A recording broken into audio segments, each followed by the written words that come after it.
It's Only Sport with Martin Devlin on the platform. Brought to you by One New Zealand. Let's get connected.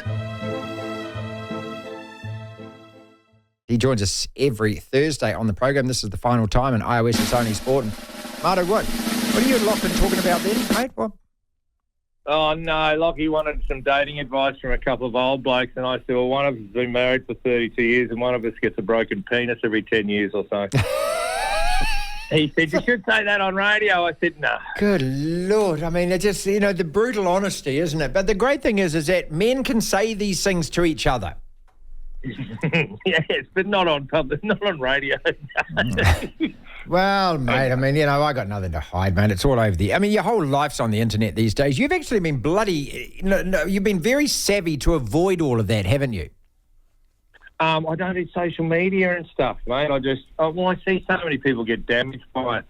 I love footy players who on their internet it's fishing and pig shooting and dogs and stuff. I was talking about one of the Broncos today, and Kevy Walters wanted to get rid of him. Kobe Hetherington, his name, is his old man, I know. I used to hang around with. His old man's tough as farmer, proper, has cattle property. I love those ones rather than the ones who got the Instagram and the painted toenails, painted fingernails and Gucci and stuff. I know. Social media's the death of us, mate. Well, and I know that we're a couple of tired old dinosaurs and the younger generations just scoff and mock and stuff like that, but I'm not so sure it's been great for anyone, and I don't know anyone who's in sport who... Look, I know that, there's two ways that they do their social media. There's just the rah-rah cheese pom-poms. Look at me, I'm in a night. Look at me, I've got this. Look at me, I've been given this. Look at me, which is all so unreal.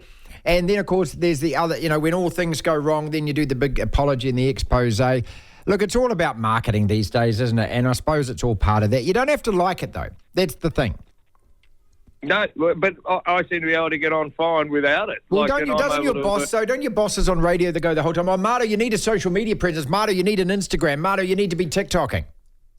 No, they don't. They've got a chick that walks around and she's clearly taking videos of me doing things. But if I don't know about it, it can't hurt me.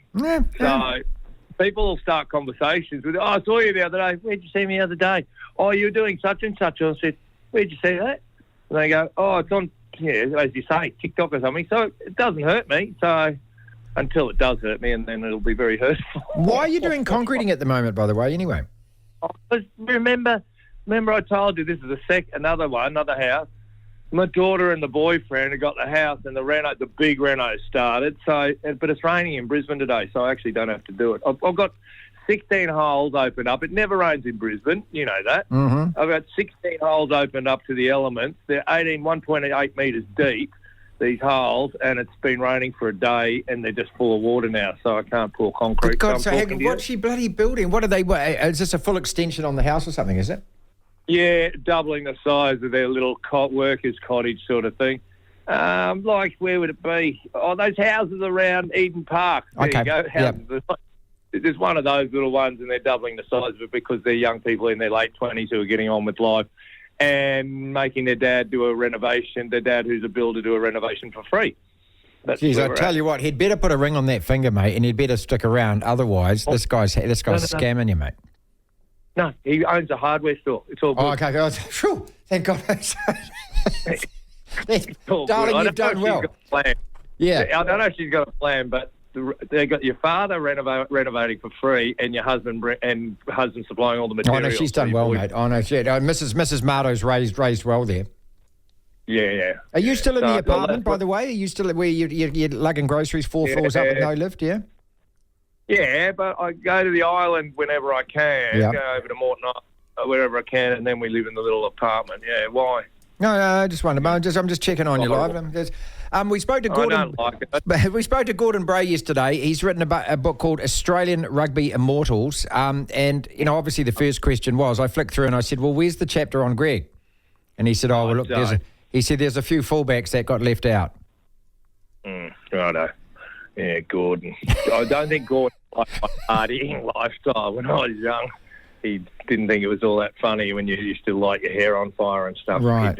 Okay. Throw stones on roofs and Timaru and stuff. That wasn't me. Did he get in the Immortals? No, of course he bloody did, mate. Him and Jason Little are in there. Have to be. Yeah. Right. I'll tell you, do you know who threw the final pass of both of their first Test tries? Well, that's right. Okay. Well, that's an honour. He's also said that Campo, because I told you I bumped into Campo at the Bledisloe Cup, and it's such a disaster for Rugby Australia that they've actually, put this guy on the outside and won't let him back in. But he said he's actually eking his way back in, and they're opening the door for him again. What bunch of morons in administration look at a legend of the game like that and somehow think that he's not worthy. Hey, mate, it's such a weird thing. No one from New Zealand would understand it, certainly people from South Africa. No one from around the world would understand how he's been treated by Australian rugby. They just totally turned their back. He had to go and live in South Africa to make a quid for about 6 years or something or other. I don't want to talk about too much, but he's got people who love rugby here in Australia, nothing to do with Rugby Australia, who are helping fund his children go through school. That's what it's like for a legend of the game like Campo.